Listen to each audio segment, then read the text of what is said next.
Oh hey, it's Emily, and today I'm going to be filming one of my favorite videos to film all year, and that is me gushing about some of my favorite audiobooks and audiobook narrators from the past year. So I am, at this point, almost exclusively an audiobook listener. It just becomes a much more manageable way to read. I can listen while getting ready in the morning, while doing chores around the house, while commuting. It just becomes a very effective way for me to get through stories and read books. But it also is just works so well for me and my brain, and I know it doesn't for everyone, but it really does for me.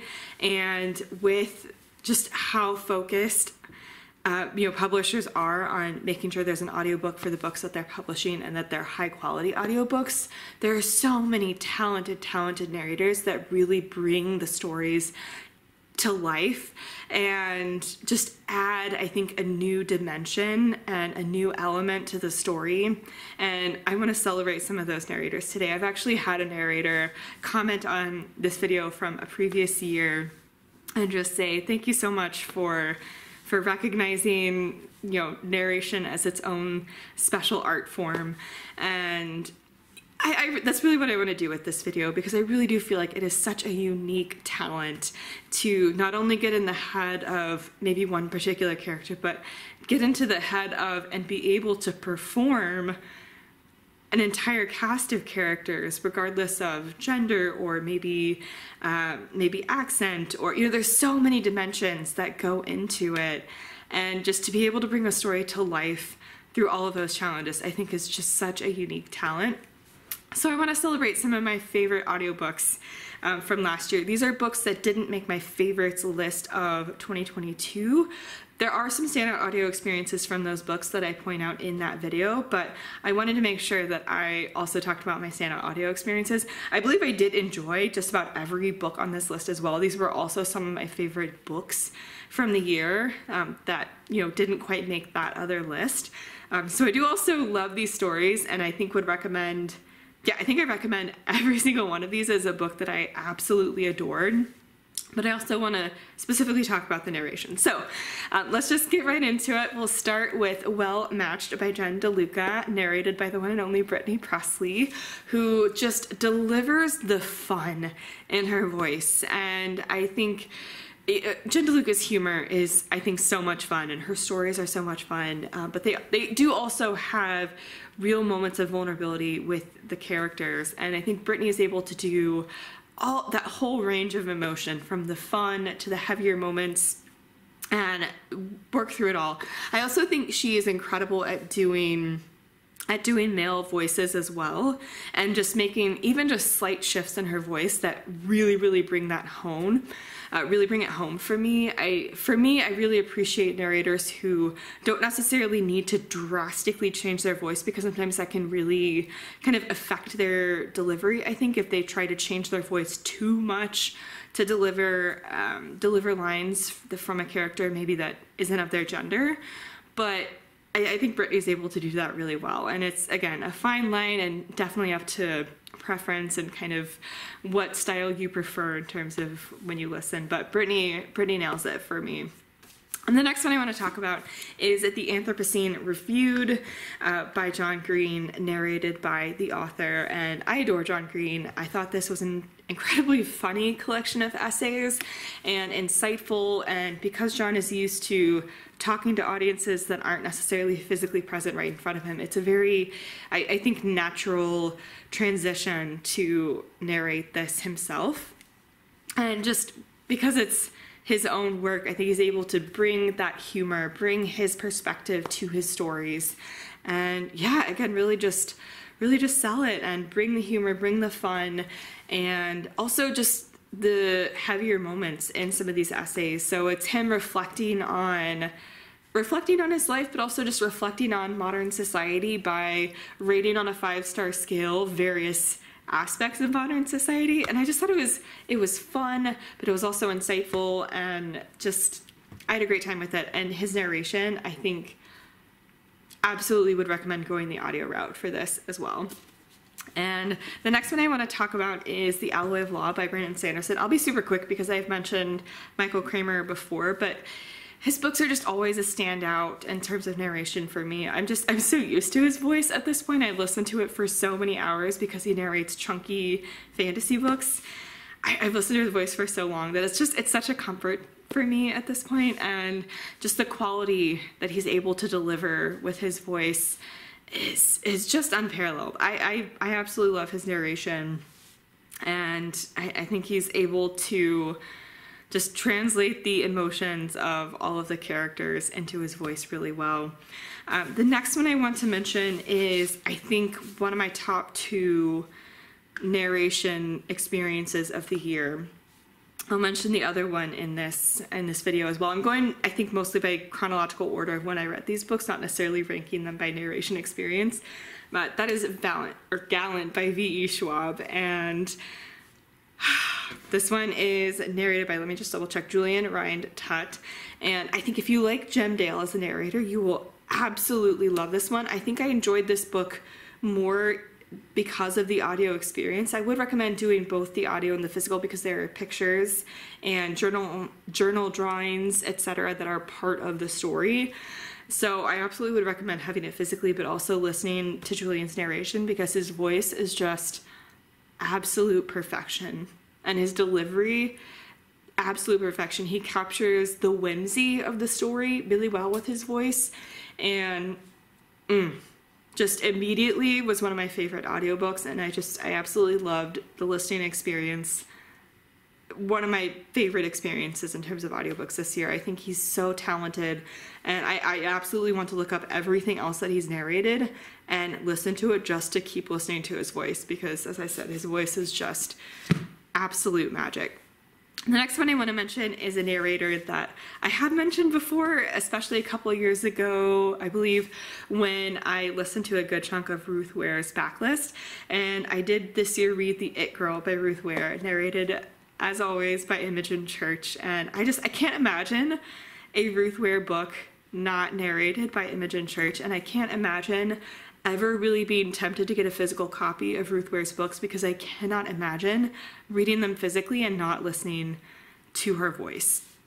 She can build the tension in her voice. I think I enjoy Ruth Ware's books more than I otherwise would because of Imogen's narration. They are slow books. They are very slow and take little moments to build the tension. But what Imogen Church can do with her voice is just escalate that. Like, she can just bring that tension. She can build that in her voice so that otherwise slower moments that maybe if I was physically reading wouldn't feel very tense, feel so tense, and really just build that feeling in me as I'm going through the book. She's amazing. She's absolutely incredible. And I do want to look up other things that she's narrated, particularly other thrillers, because of that quality in her voice.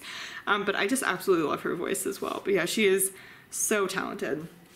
The next one I want to mention is Vespertine by Margaret Rogerson, narrated by Caitlin Davies, who captures the fun in this book. Margaret Rogerson writes just fun books. And even this one that's a little bit darker than her other couple of books, I think she wrote this at a time that was a bit darker for her, and so that translates into the story. But I still think there's just a lot of humor and fun in this story, and Caitlin is able to both deliver both of those emotions incredibly well. And I've listened to some other things that Caitlin Davies has narrated and had an absolute blast with her narration every single time. I think she just delivers every single time, and just with the fun, the humor, and I think she just understood our main character in this one really well, and really got into her head and was able to translate that. The next one I want to mention is also a narrator that I've mentioned before. This is Kaikeyi by Vaishnavi Patel, narrated by Sunila Nankani, who also narrated the David Budd trilogy, one of my favorites.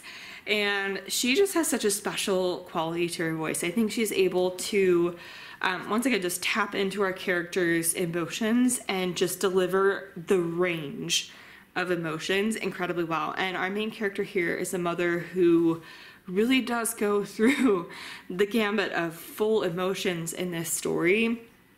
And I think Sunila is just unparalleled at her ability to capture all of those with just little things in her voice. Absolutely a blast. I really loved this book as well. I thought it was incredibly emotional, just a fun, epic story, and just absolutely could not see anyone but Sanila narrating this one. Would highly recommend. The next one I want to mention is The Kiss Curse by Erin Sterling. And this is another one that is just all about the vibes and the fun and the atmosphere. It's not the highest, or it's not my favorite romance, I guess I'll say. But if you're looking for the vibes and the fun, I absolutely think this series is worth it. And this is narrated by Shannon McManus, who actually is someone that I don't believe I have listened to in another story before, but absolutely will be someone who's on my radar as far as looking for other things that she's narrated, because just the humor, the fun, the lightheartedness of this, I think she captured really, really well. And I just had such a blast listening to this one. The next one I want to mention is, I think, tied with Gallant by V.E. Schwab as probably my top 2 narration experiences this year. This is Belladonna by Adeline Grace, and it's narrated by Kristen Atherton, who is also actually a new narrator to me, in addition to the narrator from Gallant that I mentioned. And I'm excited too, because she narrates the Invisible Library series, and I so far had actually only read those physically, but I am excited to go back and listen to her narration of it, because I absolutely adored the narration of this story. She just has such a haunting, and I think that her voice fit the vibes of this story so well. She just had such a haunting quality to her voice, and the tension that she was able to build when she was acting scenes with the love interest, off the charts. And to be able to do that in such a dark and gothic story is just, it was so much fun. But yeah, she was able to really build that romantic tension with her voice between these different characters. I thought she did both male and female voices incredibly well, and did that transition just seamlessly and incredibly well. One of the best in terms of the narrators that I'm talking about today at doing that. And perfect for a gothic story. Her voice was so perfect for a gothic story. And I'm absolutely looking forward, as I said, to listening to the Invisible Library series by her, just because I loved her voice so much. That is a very different series, so I think it'll be really interesting, and I think really to me a test of whether she could be a favorite narrator of all time, or among that list of favorite narrators of all time, if she can translate what I think is a perfect voice for a gothic story to also being incredibly perfect for a very, very different kind of series. We'll see. So the next one I want to talk about is a narrator that I have listened to before. This is Hester by Lori Legal Albanese, and it's narrated by Saskia Marveld. Is it Saskia Marveld? And she narrated the Ash Princess series by Laura Sebastian as well, and I thought did an incredible job in that series. She actually has an accent, a Scottish accent in this book, which is a completely different accent than she had in the other series that I listened to from her, and which I just think shows just the range of talent for some of these narrators to be able to get so many different accents and kinds of characters that they're performing, and to be able to do it with such talent. And yeah, I absolutely love this one. Her voice is just so luscious, and she, as I said, did the accent in, well, I'm not Scottish, but I thought she did it incredibly well. And I also just love that she understands our main character Hester so well, and is another one that can really just dive into those deep and dark emotions that our character is experiencing, and just make you, just hit you with all of the feels through doing that with her voice, and sounding how the character would sound in those moments of desperation, in those moments of fear. And to be able to translate that is just she's such a talent. She's such a talent. So absolutely loved. I also really loved the book, and also really loved her narration. So the next one I want to talk about is narrated by the queen of narration. This is King of Crows by Libba Bray, narrated by January Lavoie. And I say she is the queen because she is unparalleled at her ability to do an entire cast of completely different characters with completely different voices and do them so convincingly that you forget it is narrated by one person. And this series has a huge cast of characters who are all so different from each other, different ages, like just completely different backgrounds, and she can just seamlessly transition from one to the other and just make you think that this is an entire cast audiobook with just her own voice. She's an out-of-this-world talent, and I will mention any book that she ever narrates probably in one of these videos. The next one I want to mention is actually a new narrator for me. This is A Dowry of Blood by S.T. Gibson and is narrated by Abby Craden. And this is a story about abuse. And this follows Constanza, who was one of Dracula's brides. And it's telling the story from her perspective. And so it is a dark, dark book. And Abby Craden's narration just immediately drew me in, had me rooting for Constanza, and you are getting every ounce of desperation and fear in her voice as she is kind of falling deeper and deeper into this cycle of abuse and trying to figure out how to get out. And Abby just brings that to life in such a heartbreaking way. And I think really, I mean, the writing is stunningly gorgeous. I think Abby was perfect for just the lyrical, gorgeous, lush writing, but also just what this character was going through. She just elevated the experience of reading this book, I think, even more than the gorgeous writing itself. I mean, it would be stunning to even just read this, but I think Abby brought a whole new dimension to it that just really brings the characters to life. Absolutely stunning. The next one I want to mention is a book that was so much fun. One of my favorite romances of the year. This is Kiss Her Once for Me by Alison Cochrane and narrated by Natalie Naudus, who was just a delight. Just an absolute delight. She also narrated Daughter of the Moon Goddess, which I mentioned in my favorite favorite books of the year video. She also narrated that one and I think did a standout job in that one. And in this one, it's hard to describe one specific quality that really made her stand out for me as a narrator, but it was just everything.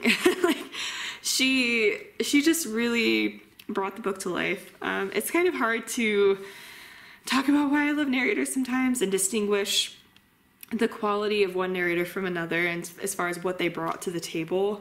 But she just brought so much fun and heart to this story, and I think she was absolutely perfect for this. And I think she was absolutely perfect for Daughter of the Moon Goddess as well. I mean, I would recommend this book, but I would also specifically recommend listening on audio and just listening to Natalie's voice. The next one I want to talk about is another narrator I've mentioned. I think I mentioned actually the first book in this series in one of these videos that I've done before, but I'll mention her again. Emily Zoo Weller narrates this book. This is The Dragon's Promise by Elizabeth Lim. She is just a huge talent, just capturing the whimsy and the fun and the heart of this story. This is just such a fun story, and again, super whimsical. You're following a badass main character, Shiori, who just goes on such a wild adventure, and Emily just brought the fun and the charm, and she's just a delight. I am so excited to listen to, I mean, everything that she narrates, but she narrates so many different things, from whimsical stories to, you know, R.F. Kuang's Poppy War series that is a brutal story about war. So, I mean, Emily can do it all, I think, and just absolutely delightful. The final one I want to mention is Mr. Dickens and His Carol by Samantha Silva and narrated by Ewan Morton. This was so much fun, and I think Ewan brought such a special quality to this story. So our main character is Charles Dickens, and it's his process of writing A Christmas Carol, a fictionalized version of him writing, and the process of him writing A Christmas Carol. And I think Ewan was so great because he was able to give a huge range. So the character of Mr. Charles Dickens goes through just a huge arc in this story, and Ewan is able to make you love Charles Dickens as a person, you know, even at the start of the story, and you're really rooting for him. And he's starting through the process of this book and what he's going through, he's starting to become more and more Scrooge-like as he's going through the story, and is coming to his own revelations about what's important to him and what he wants to value in his life. And it was so great because you're still, just the quality of Ewan's voice, you still just are rooting for Charles Dickens, even in his darkest moments, even when he is at his most Scrooge-like. You're still rooting for him because, I mean, that's also a testament to the writing, of course.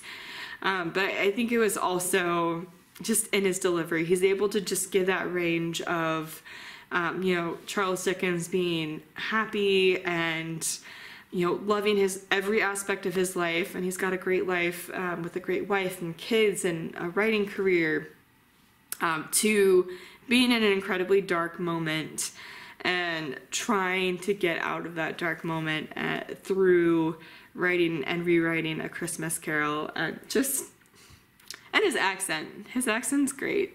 It never hurts to just have a fantastic accent when you're a narrator. His accent is fantastic. So yeah, those are some of my favorite audio experiences from last year. I would highly recommend all of these books, and again, specifically the audio narration, because I think all of these narrators did something, even if it was similar things, but they all did something to elevate the story and the experience of the story for me.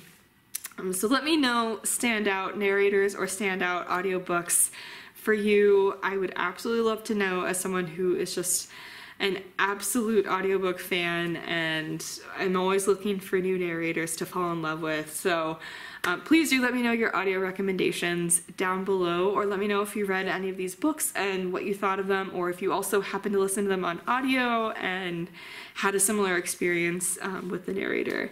So thank you so much for watching. Be sure to subscribe for more bookish content, and I will also link my Instagram down below, as well as more information about how you can support the Black Lives Matter movement, and I will see you in the next one. Bye everyone.